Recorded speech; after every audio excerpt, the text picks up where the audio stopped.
powerful 7.7 magnitude earthquake has struck Indonesia's Flores region, sending powerful tremors across East Nusa Tenggara, triggering an urgent tsunami warning along coastal areas. The earthquake struck early Saturday off the coast of Flores, with the strongest shaking reported across several communities.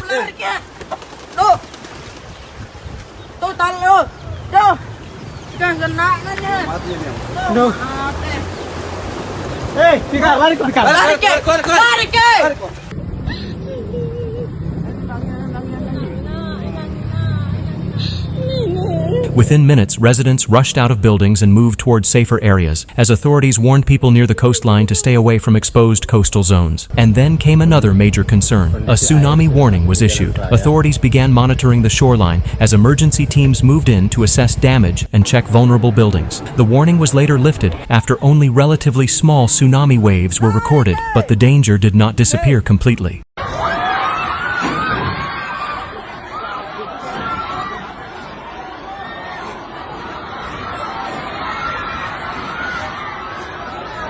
Dozens of aftershocks followed the main earthquake, keeping residents on edge and complicating emergency operations. Across Flores, reports began emerging of damaged homes, collapsed structures, and disrupted infrastructure. In parts of East and West Manggarai, rescuers were already working through damaged areas, while officials tried to determine how extensive the destruction was. And the human cost was rising. The latest reports say at least 20 people have died. Di rumah sakit.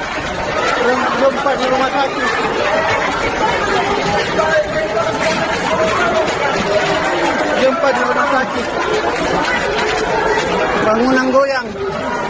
Gempa di rumah sakit. Bangunan goyang.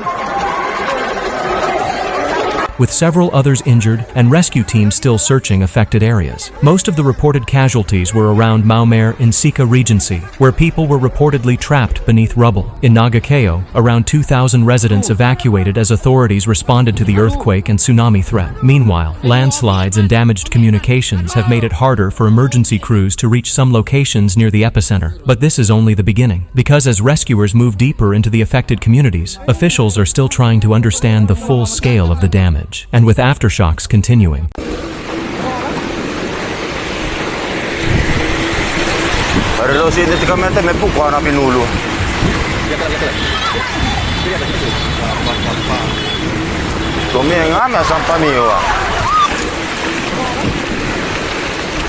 Residents across Flores are being urged to remain alert. More updates are expected as rescue teams continue their work. The situation is becoming more serious as rescuers move into the hardest hit areas of Flores. At least 20 people have now been reported dead, while several others are injured, and rescue teams continue searching damaged structures. Authorities say the toll could still change as more communities are reached. The town of Maumere in Sika Regency has become one of the main centers of the emergency response. Rescuers have reportedly found victims beneath collapsed structures, while damaged buildings and unstable areas are making the search increasingly difficult. And then, another problem appeared. Landslides blocked important roads. Near the earthquake zone, sections of the Trans-Flores Highway were affected, while power outages and communication problems made it harder for officials to receive information from remote communities.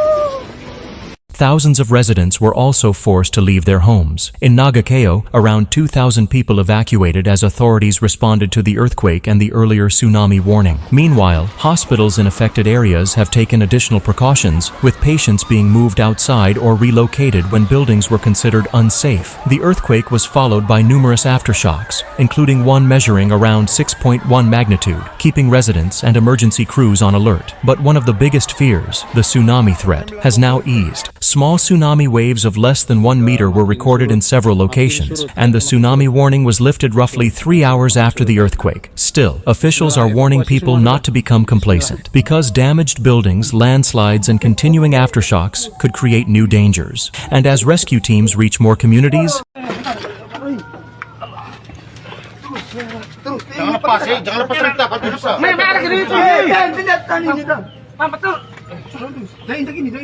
Terus bang sana, langsung sini mabuk. Belum.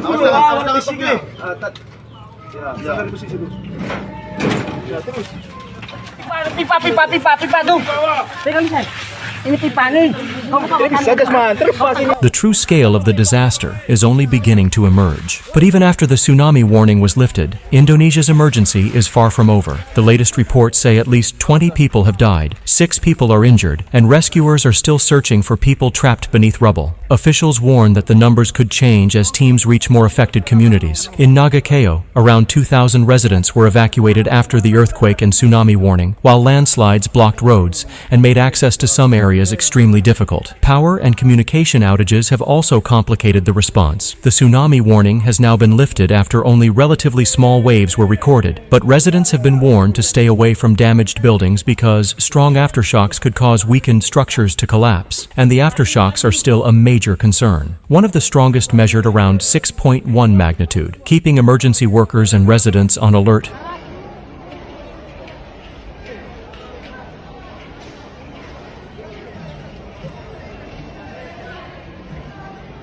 As inspections continue across Flores. For now, rescue crews are focused on clearing rubble, reaching isolated communities, and helping families affected by the disaster. The full damage assessment could take time, especially in areas where roads and communications have been disrupted. Indonesia has survived the first shock, but now comes the difficult part, finding everyone who may still be trapped, reaching communities cut off by landslides, and helping thousands of people return to safety. The earthquake may have lasted only moments, but for the people of Flores, its consequences could last for months or even years. This is a developing story, and authorities are continuing to update the casualty and damage figures as rescue operations move forward.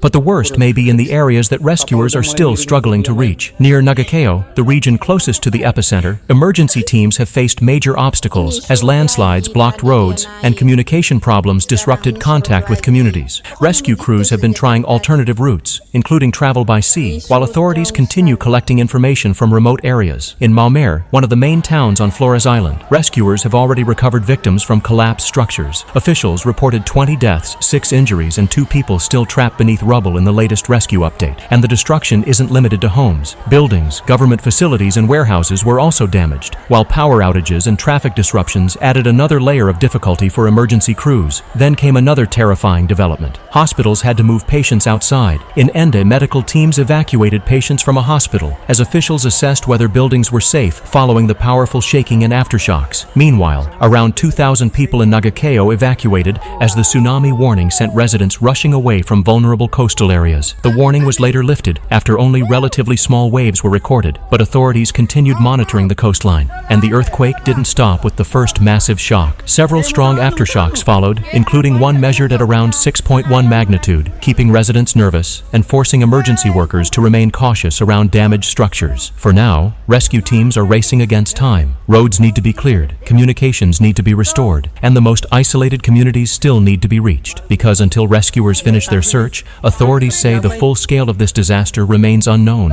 and the next phase could be even more difficult, getting emergency supplies and aid into communities cut off by landslides and damaged infrastructure.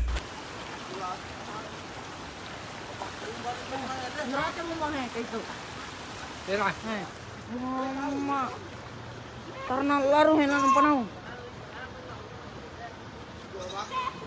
Tuh.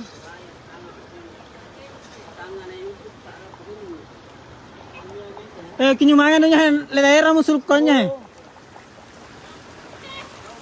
Nang jauh.